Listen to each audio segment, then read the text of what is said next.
I suppose we'll crack on with the football action and some of the games taking place in the football championship.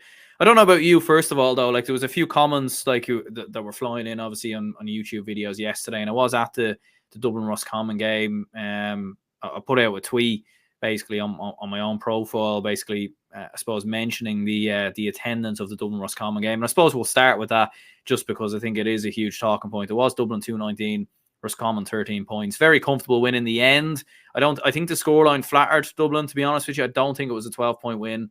It was like 4 points going into the final 5 minutes. But like the attendance, I think it was 8.5. I actually think there's been a lot of different reports in terms of the attendance. Yeah, some people have a lot of numbers flying around. Yeah, some people are saying 13,000, some are saying 10. It wasn't announced in Croke Park, and when they're not announcing it, it's because there's fucking nobody there. Like, let's be honest. But very, very poor attendance. Like, as bad as I've seen it in Croke Park, in all honesty. And like, and the worrying thing is, like, this wasn't a Leinster Championship game. This was an All-Ireland football championship game. Is it the format? Is it the fact that there's a lack of jeopardy? Roscommon didn't need to win this game. Losing the game, it didn't matter, because ultimately what matters for them is going to be Mayo and Cavan. This game was basically it didn't matter in the slightest to them, in all honesty.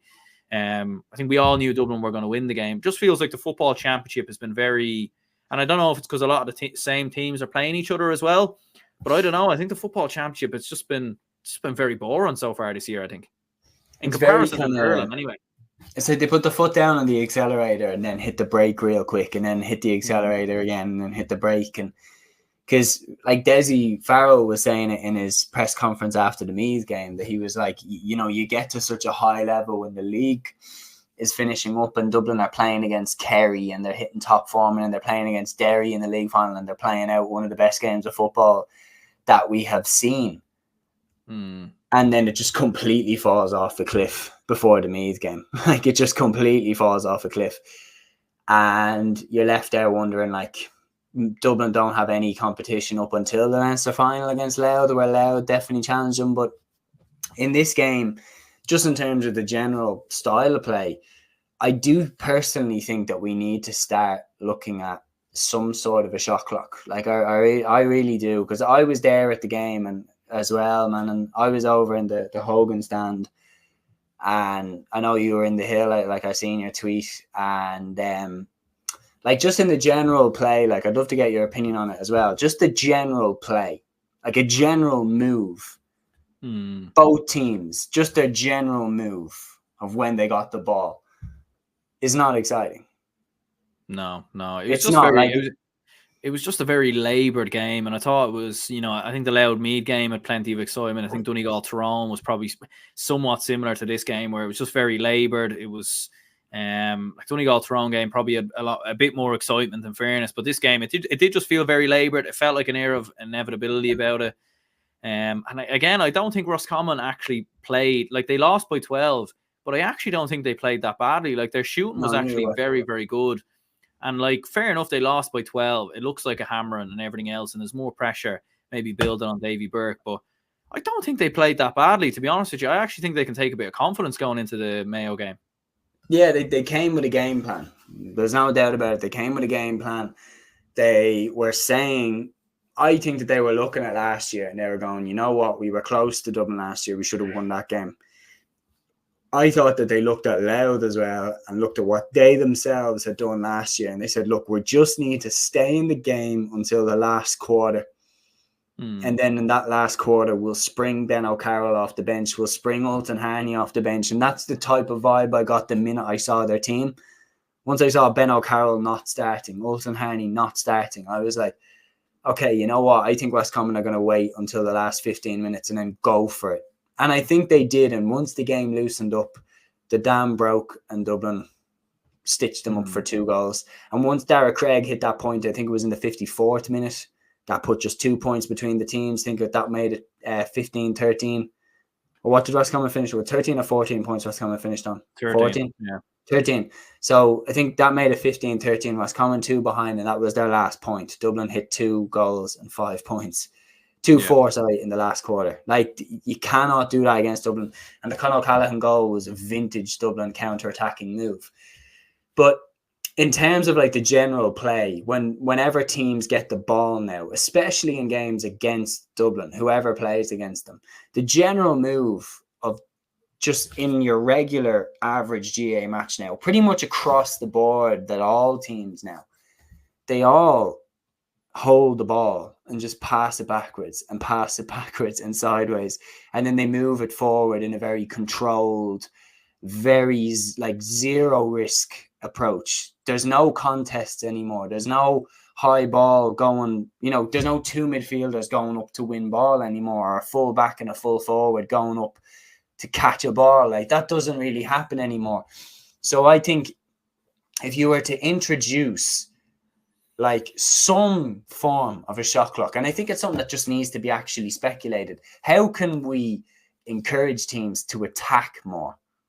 Because if you look at it, like, I would say a shot clock of 2 minutes, try that, a shot clock of 2 minutes in the league.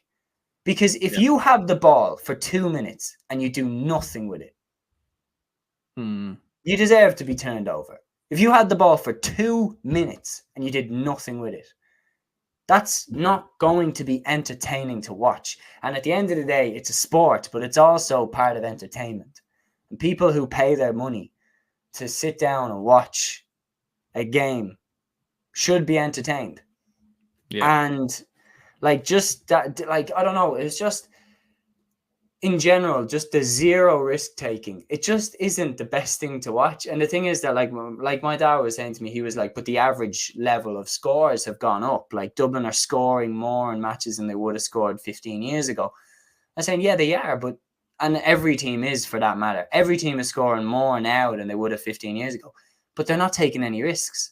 And if you're saying, oh, the shot clock, oh, well, every team would get done for that.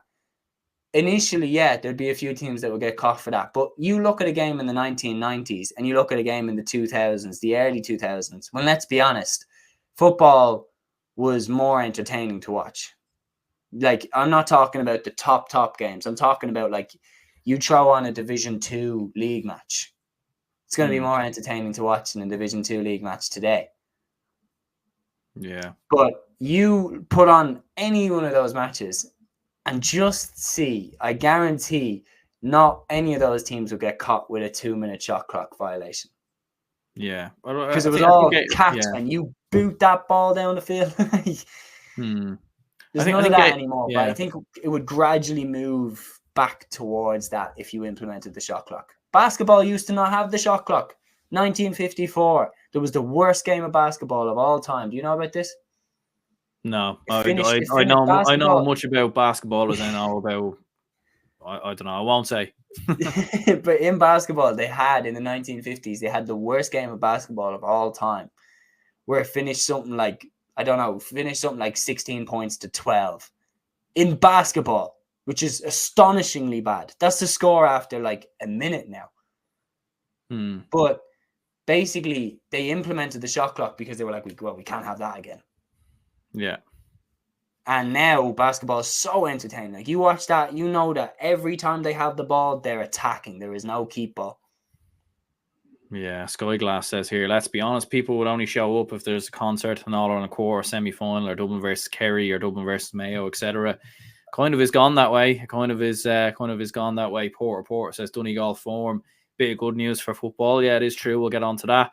Jack says Dublin, Kerry, Donegal, Galway. Presume you mean the contenders there. The whole country will be shouting for the Dubs. It will be some ask though, says Fell. I think that was in relation to the Dublin hurlers. And Porter says Kerry, and pundits will soon be writing them off again as every year. 30-something All Irelands. Yeah, like, I don't know. I think it's silly if people are writing off Kerry. Do you know the way? Like, I certainly would not be writing them off. I think that would be a bit silly. But look, just on the performance overall for Dublin, I mean, Con scores 1-4.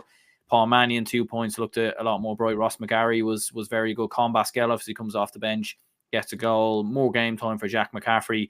But again, like, really, since the league, we just haven't really learned much at all about Dublin. We probably won't. Yeah. We probably won't really know where they're at until those quarterfinals come around. We know they're going to be contenders. We know they're still the favourites. They're doing their thing. But in terms of they're not really getting any tests. Hopefully the Mayo game is a test. And obviously, as we know, should be outside Croke Park, which will be a welcome relief, I think, to everyone at this stage. I would actually relish a road trip down the country to watch Dublin play Mayo in Thurles. Yeah, Gaelic grounds even as well. That would be class. Yeah, that would be vintage. In fairness, like we'll see what happens. We will certainly see what happens. In fairness, A2 says more atmosphere and space than Croker on Saturday. Depressing and embarrassing. Gets out Croker to the quarterfinals. Most fans would love the road trips and novelty. Good for local pubs, communities, etc. Yeah, it's mad really. Like I think the big issue, and I don't want to get too much into it, but the fact that Parnell Park, the attendance is 8,500, 9,000, an absolute push.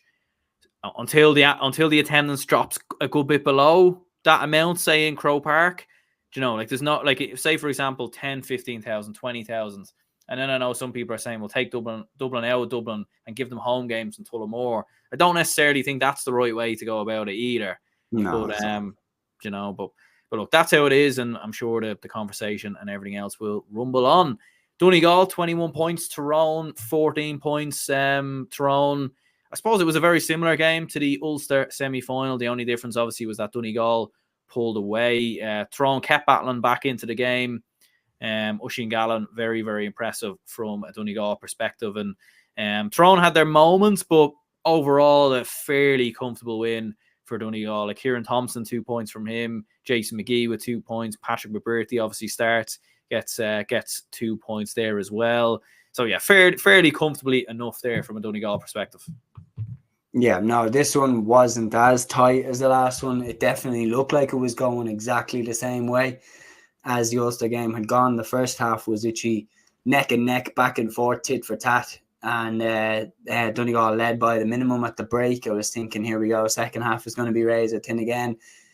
It was that way. And then McGeary got Tyrone's final point. Kieran McGeary, that is, got Tyrone's final point in the 56-minute. Tyrone ran out of gas in the final quarter, and Donegal powered on, hit the last 5 points unanswered to get a much more comfortable win than it was last time. Like they really, really are something serious under McGuinness. They're the only unbeaten team in championship football this year. Not in championship football. They're the only unbeaten team in inter-county football in 2024. Every other county has been beaten at least once. Donegal have not, and there's a reason for that. McGuinness has come in with the game plan again. All the players look like they've just gotten 25% better overnight under McGuinness. They all know their roles. They all know what they're supposed to do. And yeah, Jimmy keeps winning matches.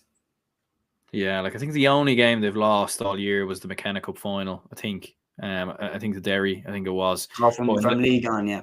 Yeah, but in the league, and yeah, you wouldn't even count. Like, let's be honest. Yeah, like, who cares about? Yeah, I mean, Longford beat Dublin and that. Like, come on, like Longford are back-to-back O'Byrne Cup champions. Still haven't got out of Division 4. Yeah, but in saying that though, in league, yeah, I think they've drawn one game, and I think they've won something like 11 games and drawn one. Like, it's serious stuff from Donegal. In fairness, like, and they're definitely in a very good position to win the group. Sky Glasses, Donegal are back. They've waited 10 years. Let's see if they deliver.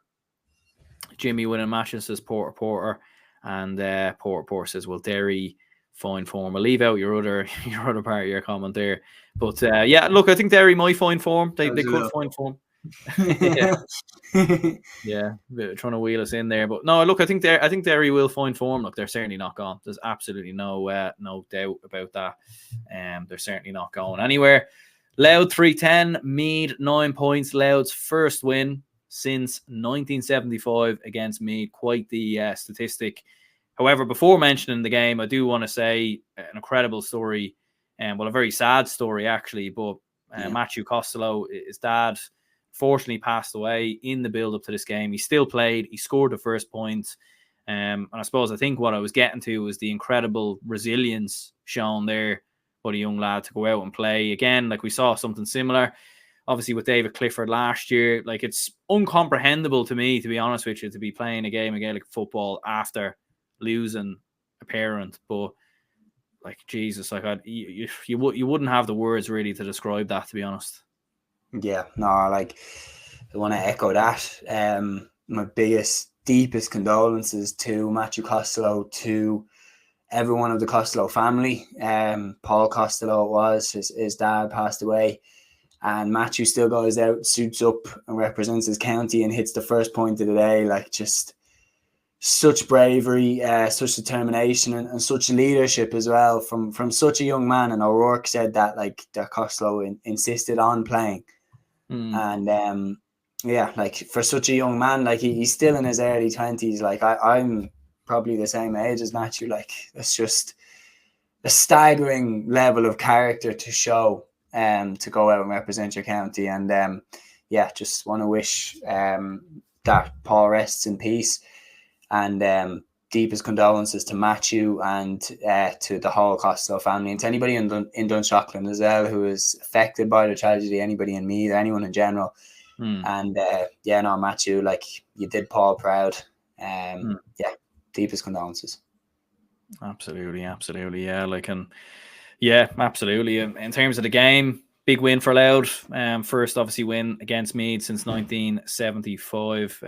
In fairness, like, and yeah, look, very comfortable in the end for Louth. Like, they raced into an early lead, 3 goals all coming in the first half. Samuel Roy finishing with 1-6. Craig Lennon 2-1 from him. What a player he is for this Louth side. Yeah, massive win from a Louth perspective. And look, as we said, they beat Dublin. It was about going out and asserting themselves and reconfirming their position as the second best team in Leinster. And in fairness, they have gone and done that. Like, there's no getting away from it now. Like, they are the second best team in the Leinster Championship. Obviously, there's a bit of a distance between them and the Dubs still, but Louth are trickling along nicely. And looking at the form of Monaghan, they have Monaghan next. Louth, like, getting a home draw in those prelim quarterfinals, like, I think it's very possible for Louth. It really, really is.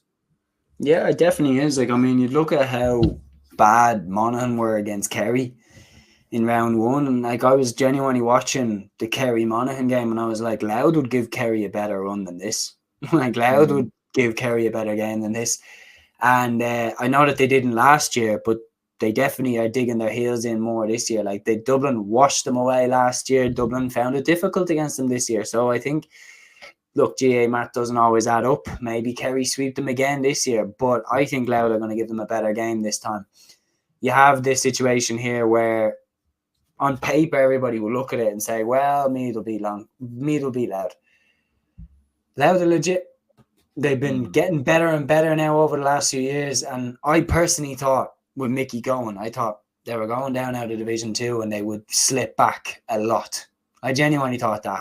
Hands up, they have proven me more wrong than they could have possibly proven me wrong. Like, they have absolutely shown me up. They have been fantastic. Jerry Brennan, for his first year as an inter-county manager, has been astonishingly good with them. And yeah, they continue to roll on. Yeah, like, I mean, like, I didn't fancy them to go down, but I thought they'd be regression, to be honest with you, and I don't think there has been regression. But when you look at, like, Limerick, for example, I'm not saying that Louth are, they're definitely not comparing Louth to Limerick, but there was one time where the two teams were actually fairly close. Getting promoted, yeah. Like, Louth and Limerick got promoted together. And when you see, like, Louth narrowly beat Limerick in the Division 3 final, and when you see how Limerick have just collapsed since Billy Lee left, yeah, I thought we might see something similar when Mickey left.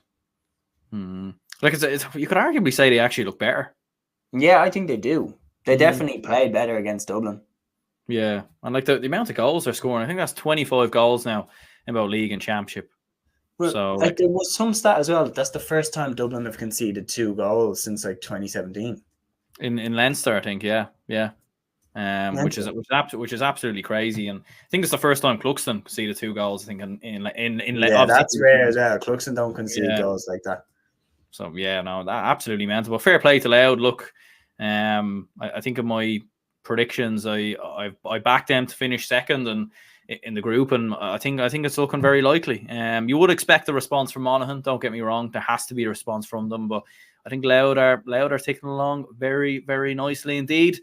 Armagh, they are back on track. Good win for them versus Westmeath. 16 points to 11. Fairly comfortable stuff for the Yorkshire County. They had to bounce back after their defeat to Donegal in the Ulster final, and they have done so. Rory Grugan, 5 points from him. There was no Rian O'Neill. He was injured. Conor Turba, 2 points from him. Stephen Campbell, Andrew Murnan, Oisin Conity all getting on the score sheet as well. Fairly comfortable for Armagh. Westmeath, 5-point defeat. They made a game of it. They tried to do what they could do, but not as close as what it was when these two played each other last year.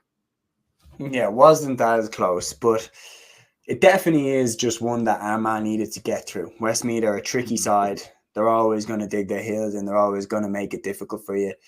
And they have some cracking players. And when you see how much Armagh struggled with Down in the Ulster Championship, and you see how much Armagh struggled with Westmeath last year in the group stages at the exact same point of the championship, there was always the question of Westmeath could make this difficult for Armagh. And they did for long periods. But for Armagh, for me, it's one of those just get through it, especially after losing on penalties.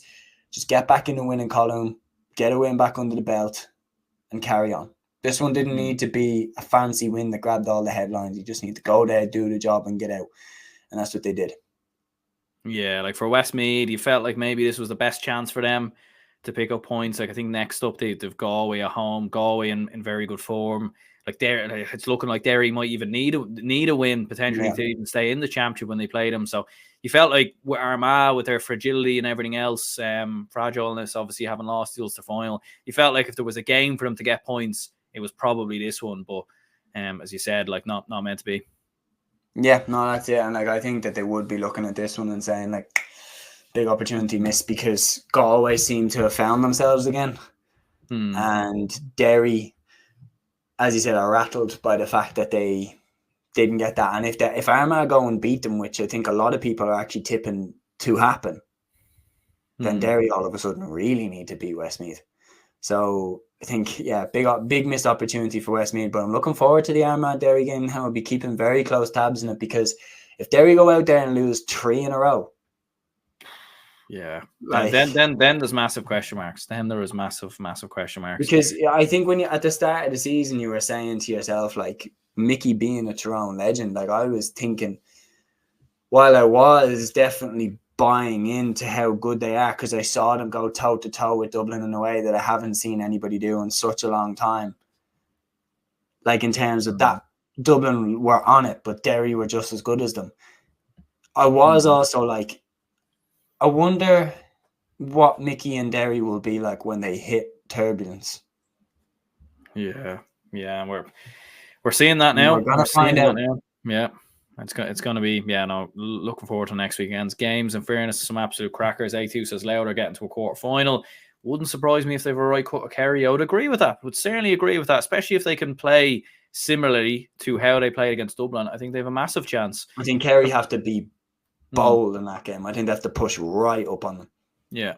You get up and go man to man with them, because they're going to try and do what they did against Dublin, as in hold on to the ball for as long as they can.